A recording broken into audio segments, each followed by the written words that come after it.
Thank you. Our next speaker is Annalisa Cox. She is a historian of race relations in the 19th century Midwest. She is the author of A Stronger Kinship, published by Little Brown, and it was the winner of the Michigan Notable Book Award. Annalisa Cox is a consultant to the Smithsonian's National Museum of African American History and Culture. She is an honorary member at Western Michigan University and an associate at Harvard's W.E.B. Du Bois Institute. Her presentation today is Lincoln's Neighbors.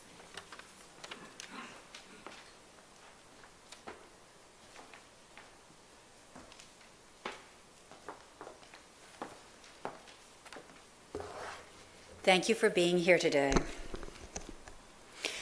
In this talk, I will briefly describe the various African Americans, free and otherwise, whom I have been surprised to find living and working around the young Lincoln during his time on the Indiana frontier.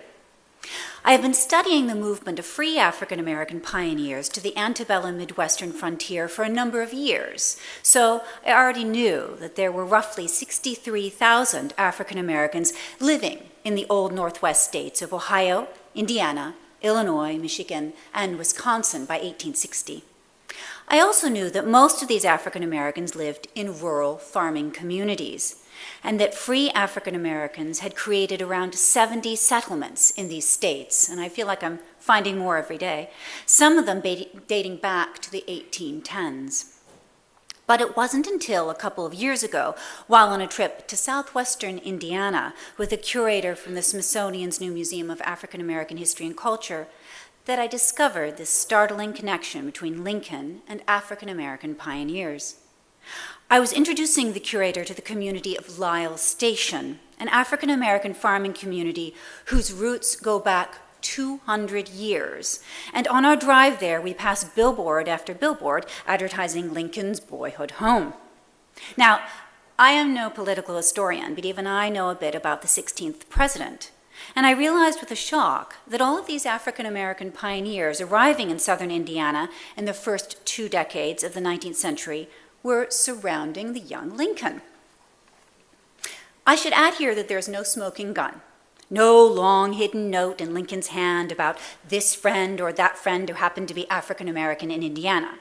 Rather, there is evidence of the many African Americans living and working around Lincoln, where there were thought to be few or none. And the implications of their presence around Lincoln are intriguing. Indeed, the Lincoln family would have had to work hard to avoid running into African Americans, enslaved or free, in southern Indiana. While Abraham's father, Thomas, seems to have tried to avoid such contacts on a daily basis, the young Abraham did not. Let me explain. The Lincoln family moved from Kentucky to Indiana in 1816. But even before that, African Americans and the fraught issues of slavery and race had become a part of the Lincoln family's life. It all started around 1811, when Paul and Susanna Mitchum, a seemingly harmless elderly white couple from North Carolina, moved to the Lincoln's home county of Hardin, Kentucky, about 20 miles from where the Lincoln family was living. Now, 20 miles may seem a long way, but the road between the Mitchum farmstead and the nearest town of Elizabethtown went right past the Lincoln's home. And when the Mitchums arrived, some very interesting people started walking that road. African Americans were not unheard of in that region of Kentucky. After all, this was a slave state. And as Eric Foners pointed out in his excellent book, slaves in chains may have walked past the road to Elizabethtown, along the road of Elizabethtown past the Lincoln's birthplace. But the African Americans coming with the Mitchums were not slaves in chains. Indeed, they were moving freely on their own, working hard in nearby mines, farming, and making quite a success of their lives. And there were a lot of them. Then Mitchums initially brought about 40 people, but more came from North Carolina and Virginia every day, traveling that road through Elizabethtown and past the Lincoln's place. These African Americans came because the Mitchums were abolitionists, and they had a long-term plan to free all the people they held in bondage, as well as the many people their friends had held as slaves across the river in Indiana. But they couldn't easily do that in North Carolina.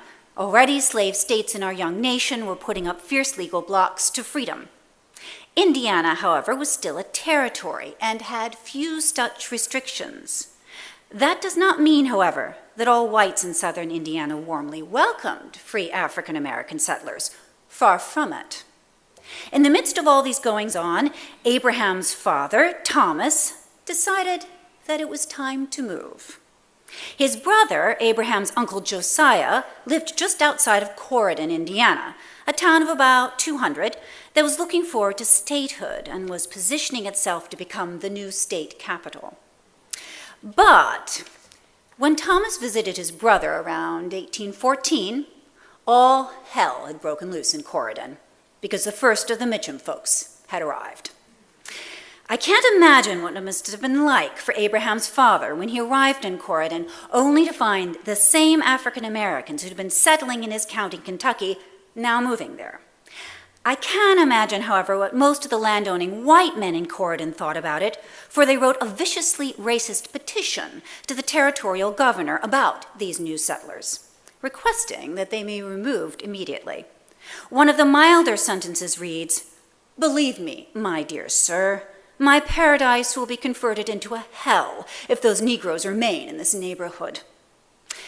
There is no record of the governor's response, but in the end, the African Americans stayed.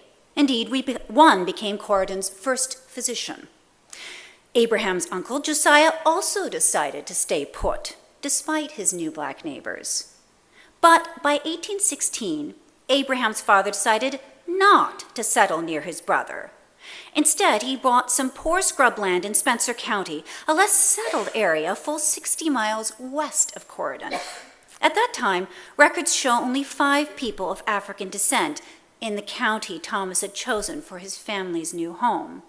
And the 1830 census records only 13 free African Americans living in Spencer County. Those particular African Americans in Spencer, however, were a very interesting bunch. One of them, a William Rickey, was married to a white woman. Another, a woman who only went by the first name of Sarah, was heading her own farmstead. However, Abraham Lincoln didn't stay in Spencer County. Indeed, he seemed eager to be quit of the place. And if any of you have visited his boyhood home, I can't say I blame him. It is really in the middle of nowhere. Lincoln had long traveled around the various bordering counties, many of which held free and landed African Americans. But in 1826, at the age of 17, he made his move, heading 18 miles south to the little town of Troy on the Ohio River, where he made his home on and off for the next 2 years. There, the young Abraham was faced with all aspects of African American life in early America. As Nikki Taylor has pointed out in her book on African Americans in Cincinnati, free African American riverboat owners and steamship workers were common on the Ohio River. Indeed, the river was the main source of employment for Cincinnati's African Americans, widely known as freezies. On the steamships, these freezies would have worked on many levels, from boiler room engineers to the beautifully dressed stewards on deck. Lincoln, as a ferry operator, taking passengers to board these ships, would have been in almost constant contact with these free African Americans. Yet the African Americans that Lincoln would have seen during his years in Troy were not just freezies, for this was a time and place where people were bought and sold like livestock, and Lincoln was working a river that carried much of this misery.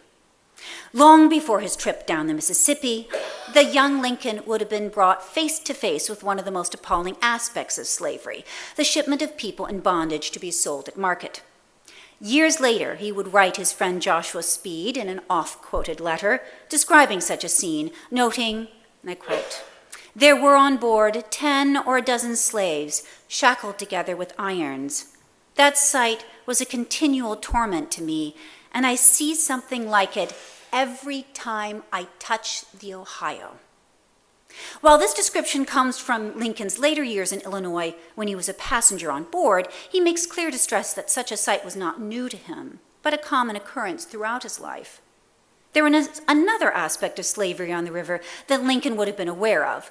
While it was used to transport people in bondage, it was also a vehicle for freedom. Lincoln could not have avoided knowledge of all those who was trying to use its waters to escape from enslavement. This brings us to one of the most interesting aspects of the young Lincoln's time at Troy.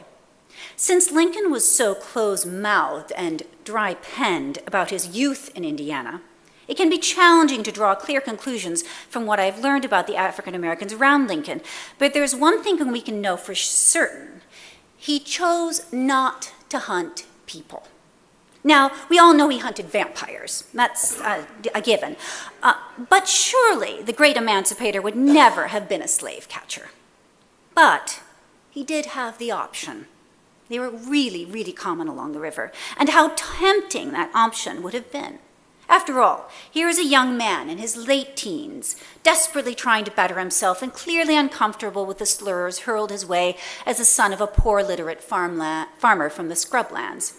And here is the Ohio River, that great River Jordan, which both free blacks and those escaping bondage had to cross in order to get to freedom.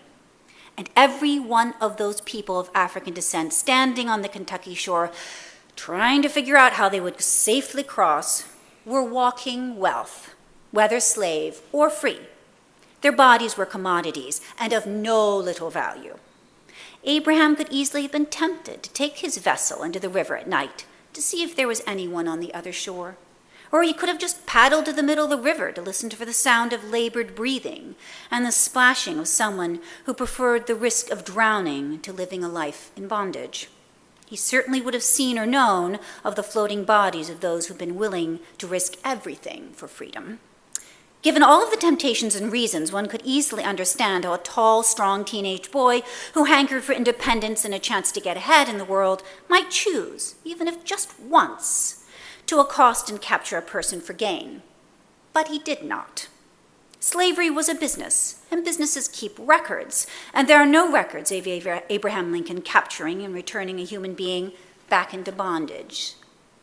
So what, if anything, do all of these experiences in his first 21 years of life have to do with Lincoln's decision to end slavery 150 years ago? I have my thoughts, but I will leave those for the question and answer session. What I do know, however, is that during his time in Indiana, Abraham Lincoln was faced with all the diverse and complex aspects of African American life in early America, and those experiences profoundly shaped his attitudes and beliefs as an adult and as our 16th president. Thank you.